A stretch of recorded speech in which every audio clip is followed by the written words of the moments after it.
여러분, 본문의 아하스 왕은 두려움이 얼마나 심했더니 마음이 흔들리고 있었습니다.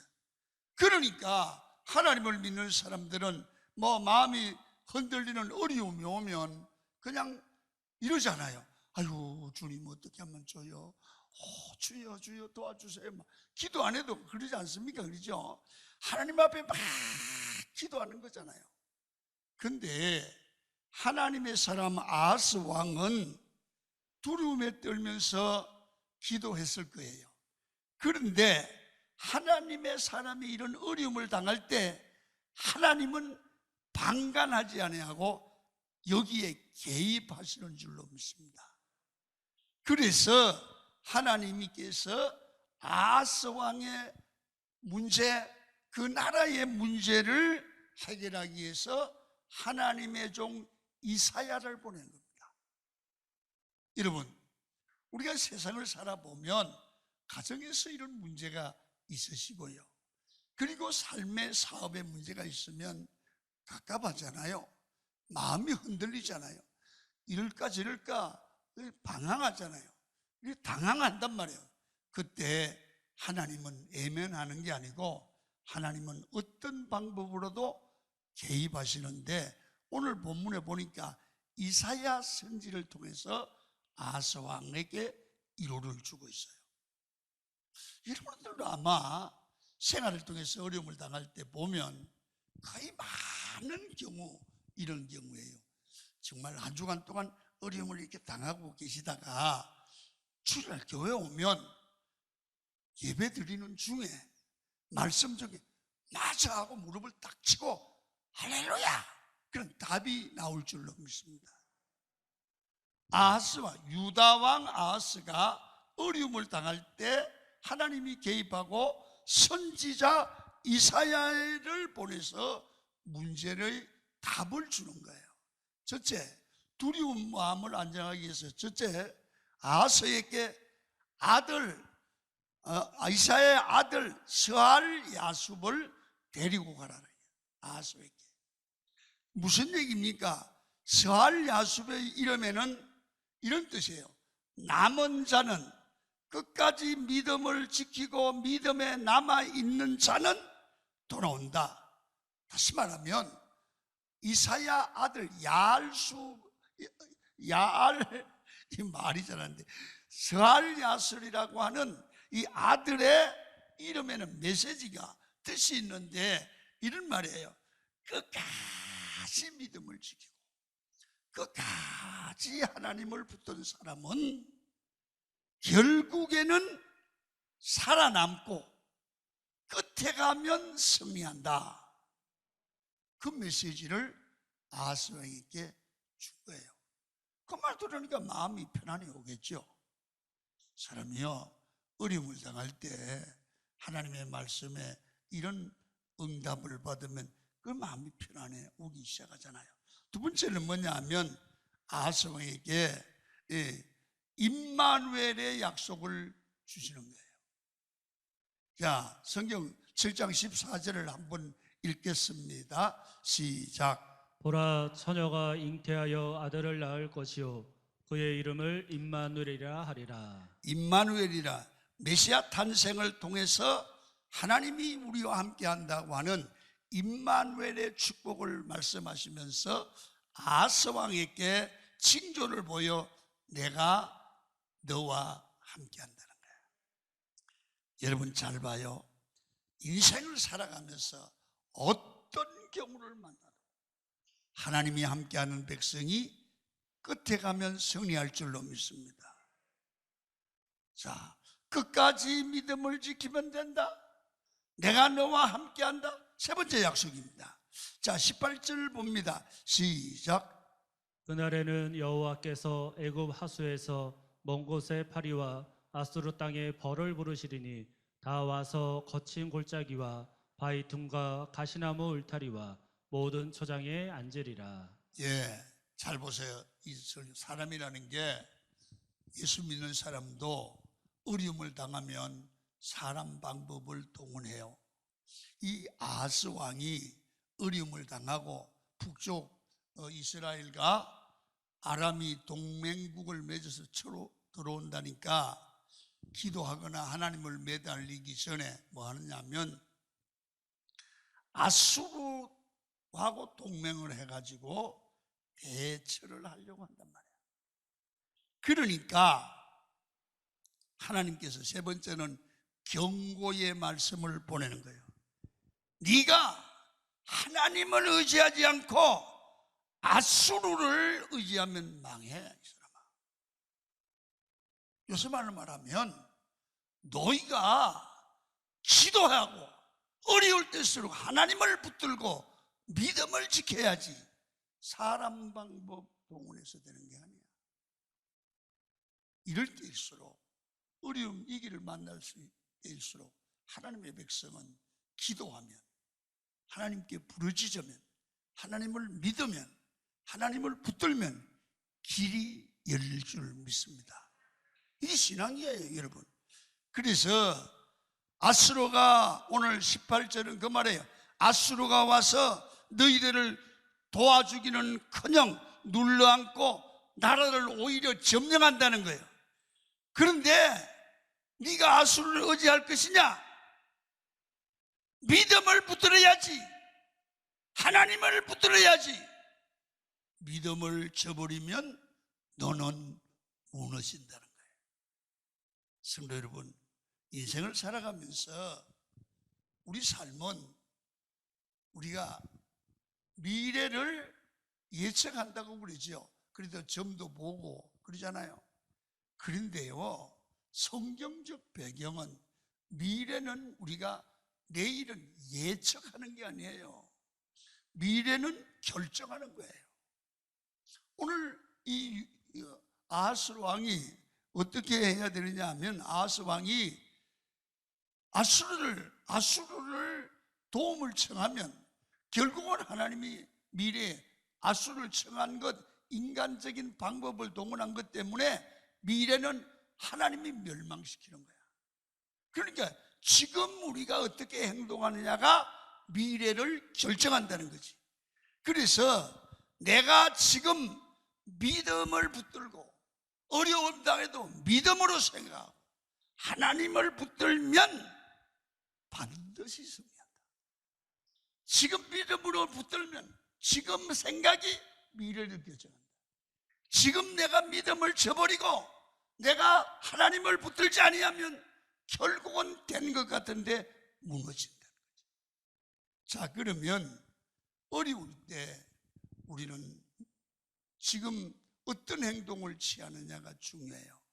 자, 오늘 본문을 통해서 받는 것은 지금 상황이 어려울 때 믿음을 붙들고 하나님을 붙들면 지금 수치스러운 환경이, 수치스러운 삶의 상태가 점점점 좋아져서 결국엔 존귀한 삶으로 바꿔진다는 거죠.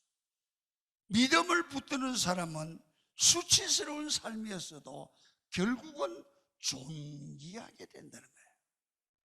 여러분, 무슨 일이든 예수 믿는 사람들이 믿음을 지켜야지, 여러분 믿음을 저버리고 사람의 방법을 동원하고 마음의 기쁨을 잃어버리고 기도를 잃어버리고 주님의 관계가 잊어버려지면 결국 죄를 짓게 돼요.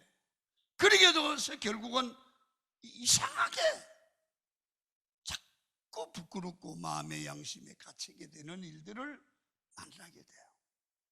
혹시 여러분 그런 거 경험해 보셨습니까? 그러나 여러분 정말 무슨 일이 있어도 믿음을 지키면 자꾸만 존귀하게 되고 하나님이 높여질 줄로 믿습니다. 그런 말이 있어요. 우리가 미래가 수치스럽게 되려고 하면 믿음을 저버리고 마음대로 살아봐라. 그러면 네 인생이 부끄러울거든. 그리고 미래가 존귀케 되려고 하면 끝까지 믿음을 지키고 하나님을 붙들면 너와 네 후손이 존귀하게 된다는 거야. 여러분, 아하스 왕이 그같이 믿음을 지켜야죠. 그래야 존귀케 될 텐데 아수르 왕을 동맹을 해가지고 여러분 이 이스라엘 북이스라엘의 공격을 아람 군대의 공격을 대처하려고 하니까 부끄러운 일이 되죠. 수치스러운 인생이 되는 거예요. 그래서 아무리 힘들고 어려운 삶을 만나더라도 강은교회 성도 여러분 믿음을 붙드시기를 축원합니다. 어떤 상황이든지 믿음만 붙들고 하나님만 붙들고 기도하면 반드시 여러분의 생애는 영광스러운 인생이 돼요. 우리의 인생도 누구든지 믿음의 길을 가려고 하면 힘들고 좁은 길이지만 믿음을 붙드는 자는 결국은 존귀한 사람으로 남습니다. 끝까지 믿음을 지키시기를 축원합니다. 신앙인들은 구차해지지 말고 아름다운 인생이 돼야 돼요. 힘이 들어도 기도하고 믿음을 지키고 그리고 하나님 앞에 정말 충성된 삶을 살아갈 때 그 인생이 아름다워져요. 환경이 어렵지요. 절망적인 상황이 오죠. 그때도 믿음으로 주님을 붙드는 강한 교인들 되기를 축원합니다. 두 번째는요, 믿음을 붙들면 흩어짐에서 모여들게 되는 거예요. 자, 21절 22절을 봅니다. 시작. 그날에는 사람이 한 어린 암소와 두 양을 기르리니 그것들이 내는 젖이 많으므로 엉긴 젖을 먹을 것이라. 그 땅 가운데 남아있는 자는 엉긴 젖과 꿀을 먹으리라. 아멘. 오늘 여기 보면요, 한 어린 암소와 두 마리의 양이니 총 세 마리잖아요. 이 한 암소 한 마리, 두 마리 양이 세 마리가 짜는 젖을 가지고도 사람들이 다 먹고 남는데요. 무슨 말입니까? 먹을 사람이 없다는 거예요. 무슨 얘기입니까? 하나님을 섬기는 유다가 하나님을 대적하고 믿음을 지키지 않고 이런 인간적인 방법을 동원해서 살면 사람이 다 포로로 잡혀가고 흩어지고 없다는 거야. 그러니까 여러분, 하나님을 저버린 백성들에게 나타나는 모습은 텅 빈 모습, 썰렁한 모습, 사라진 모습을 갖게 된단 말입니다. 여러분, 하나님을 저버리니 유다 사람이 다 사라져버린다고 말이에요. 포로로 잡혀간단 말이에요. 흩어진단 말이에요. 지금이나 옛날이나 마찬가지예요. 여러분, 믿음을 저버리면 교회도 예배의 자리가 썰렁합니다. 기도의 자리가 썰렁합니다. 텅텅 빕니다. 교회는 교회다워야 돼. 예배가 살아있어야 돼. 기도의 능력이 있어야 돼요. 기적이 일어나야 돼요. 안전병기가 일어나고 죽은 영이 살아나야 돼요. 거기에 사람들이 모이는 거예요. 아멘. 믿음을 저버리고 교회가 세상적인 방법을 동원하면 교회는 텅텅 비어요. 교회가 싸우고 서로가 알력하고 다투면, 세상 얘기하면, 세상같이 되어가면 교회가 다 떠나가요. 사람이 황폐해져요.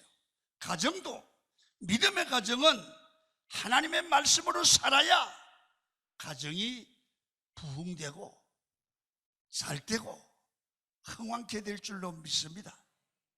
여러분, 그래서 가정도 개인도 교회도 끝까지 어려워도 믿음만 붙들면 주변에 도울 사람, 협력자가 모이게 될 줄로 믿습니다. 지금 아스 왕을 보십시오. 왜 하나님께서 이스라엘과 아랍의 연합군이 오게 만드셨습니까?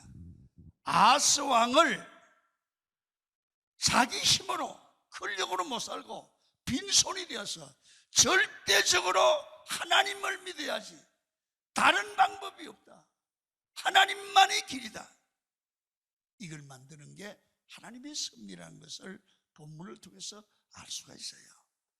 여러분, 하나님께서 우리에게 때로는 코로나 같은 어려움을 주고, 때로는 사업에 어려움을 주기도 하고, 때로는 내가 감당할 수 없는 그런 고난과 어려움에 직면하면서 야, 하나님은 왜 내 기도를 안 들어주실까?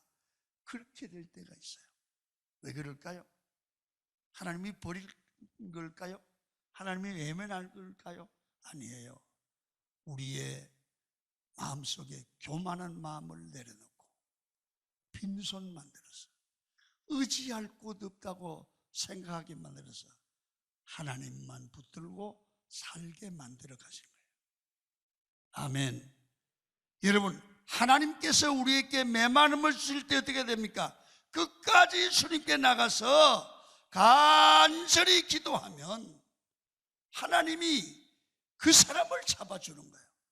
세상 것을 의지할 것이 있을 때는 내가 하나님을 전적으로 붙들지 않지만 빈손이야, 세상적으로. 그냥 하나님 바라볼 수밖에 없거든. 하나님이 그걸 우리를 그렇게 만들어 가신단 말이에요. 여러분, 사무엘상 28장에 사울왕이 원래는 하나님을 잘 의지했습니다. 여러분, 사무엘상 28장 6절을 한번 읽겠습니다. 시작. 사울이 여호와께 묻자오되 여호와께서 꿈으로도 우림으로도 선지자로도 그에게 대답하지 아니하시므로. 하나님을 찾긴 찾았는데 하나님이 응답해 주지 않으십니다. 그러니까 엎드려 기도하고 또 해도 안 되니까 포기한 겁니다. 그런데 여러분, 예수 믿는 사람은 기도 한두 번 한다고 하다가 안 된다고, 어려움이 좀 있다고 신앙을 포기하거나 믿음을 포기하면 안 됩니다. 끝까지 믿음을 붙들고 기도하면 끝에 가서 존귀하게 만들어 주시는 겁니다. 그런데 사울이 망한 것은 하나님이 금방 응답 안 하시니까 하나님 바라보던 그 사람이, 기도하던 사람이 무당 찾아가는 거예요. 무당. 다른 방법을 찾는 거예요. 이러니까 망했어요. 오늘 여러분들 중에도 교회 와서 몇 번 기도해 보다가 몇 주 나오다가 안 되면 다른 방법 강구하시면 실패해요. 끝까지 믿음 지키기를 축원합니다. 때로는 하나님의 의도가 우리에게 메마름을 주실 때가 있습니다. 그래도 나는 죽어도 주님 품에서 죽겠다는, 망해도 주님 앞에 망하는 게 옳다고, 주님 품에서 죽겠다고 주님을 바라보는 변질되지 않는 신앙인이 되십시오. 환경이 바뀐다고 내 신앙이 흔들리지 말고 십자가를 붙들면 결국에는 승리하게 될 줄로 믿습니다. 이게 돼야 돼요. 세 번째, 마지막으로 하나님을 붙들 때 우리 삶이 무가치하면서 가치 있는 인생이 돼요. 자 봐요, 23절을 읽어요. 시작. 그날에는 1000그루의 은 1000개의 가치가 있는 포도나무가 있던 곳마다 찔레와 가시가 날 것이라. 여기 보면 유다를 향한 경고인데요, 믿음을 저버리면 은 1000개의 가치가 있던 그곳이 무가치해진다. 포도나무가 있던, 그러니까 은 1000개를 주어 사는 포도나무 밭이 찔레와 가시가 난다. 무가치하고 쓸데없는 곳으로 바뀐다. 가치가 있던 인생이 무가치한 인생으로 된다. 추락해버린다. 믿음 붙들면 반대로 무가치한 것이 가치 있는 인생으로 바꾼단 말이에요. 여러분, 우리는 하나님 앞에 무가치하게 출발해서 하나님의 자녀다운 축복을 받는 가치 있는 인생으로 예수 믿고 전환되기를 축원합니다. 우리는 청직입니다. 청직 의식을 가져야 됩니다. 내가 가지고 있는 모든 것은 하나님이 주신 것이라는 의식입니다. 고린도전서 4장 7절을 보면 이렇게 씁니다. 시작. 내게 있는 것 중에 받지 아니한 것이 무엇이냐? 내게 있는 모든 것은 하나님이 주신 거다. 중요한 것은 받은 것을 하나님이 주신 목적대로 얼마나 가치 있게 잘 사용하느냐입니다. 얼마나 가치 있게 사느냐가 그 사람의 인생을 가치 있게 만드는 거예요. 이게 뭐예요? 사명 감당이죠. 내가 돈이 있으면 물질의 청직입니다. 하나님이 주신 것을 가치 있게 쓸 마음이 생겨야 돼요.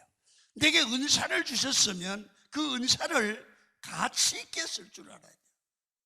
이 은사를 썩히면 안 돼요. 민수기 12장에 모세는 이런 표현을 써요. 참으로 온유한 사람이다. 민수기 12장 3절 한번 보세요. 시작. 모세는 온유함이 지면의 모든 사람보다 더하더라. 모세가 그 성품 자체가 여러분 온유했다는 거죠. 그래서 하나님께 쓰임을 받되 역사적인 인물이 돼요. 그런 게 뭐냐? 여러분, 그는 하나님의 말씀으로 하나님에서 산에서 기도하며 자기 인격이 훈련받았어요. 믿음을 지켰어요. 그랬더니 온유한 성품으로 변화돼서 이스라엘 역사에 위대한 일을 감당해요. 성도 여러분, 모세가 구서 여인과 결혼했습니다. 그랬더니 형 아론과 미리암이 반발을 시작합니다. 왜 결혼을 그렇게 했느냐고요? 이게 꼬투리를 잡는 것입니다. 실상은 뭡니까? 오늘 민수기 12장 2절을 보니까 이렇게 말합니다. 여호와께서 모세와만 말씀하느냐 우리와도 말씀하지 않았느냐. 모세의 근에 대한 도전을 해요. 너만 지도자냐? 나도 지도자다. 그런데 왜 지도자가 구서 여인과 결혼했느냐? 그런데 모세는 그런 쉽게 말해서 반발, 원망, 불편, 근위의 도전 이래 되면 웬만하면 성질 부리고 이 자기 지도자적 그 리더십을 잃어버릴 수 있어요. 그런데 그때도 온유한 마음으로 끝까지 욕을 먹고 또 참고 자기 위치를 낮추고 이걸 뭡니까? 십자가 지는 거라고 그래요. 온유한 마음을 가졌다는 거지. 여러분, 그래서 모세는 기도하면서 자기 도전과 어려움을 끝까지 지키면서 온유한 성품을 가질 때 하나님이 그를 위대하게 쓰셨다. 그리고 멋있는 사람이었다. 그런 기록을 하고 있습니다. 그렇습니다. 모세가 어떻게 이렇게 온유한 성품을 가지고 주변의 숱한 도전을 여러분 물리치고 끝까지 믿음을 지켰을까요? 기도했다는 거예요. 기도하지 않으면 자기에게 이 끓어오르는 혈기를 못 이겼다는 거죠. 성도 여러분, 모세나 우리나 똑같아요. 여러분 살다 보면 말도 안 되는 얘기를 듣고 억울한 소리를 들으면 그걸 십자가 지는 마음으로 끝까지 참아내야 끝이 아름답고 존귀하게 되고 하는데 그게 잘 안 되잖아요. 그게 뭐냐? 기도의 결의예요. 여러분 어려움이 올 때 기도로 이기를 축원합니다. 여러분 모든 어려움을 묵묵히 참고 끝까지 갈 수 있는 것을 십자가 지는 길이라면 온유한 성품을 가져야 되고 이 온유한 성품은 기도로 말미암아 주어지는 줄로 믿습니다. 사순절 기간에 우리가 해야 될 일이 뭡니까? 참된 믿음을 가지고 하나님만 의지하고 하나님을 붙들어야 됩니다. 십자가를 의지해야 됩니다. 그때 수치스러운 인생이 영광스러운 인생이 되고, 절망적인 상황이 주님만 의지하면 반드시 가장 가치 있는 인생으로, 소망 있는 인생으로 바꿔질 줄로 믿습니다. 우리에게 닥쳐진 이 코로나19로 인한 사회적 악조건을 우리는 기도하면서 극복해 나가서 끝까지 승리하고 가치 있는 생을 살아가는 여러분의 삶이 되기를 주의 이름으로 축원을 드립니다.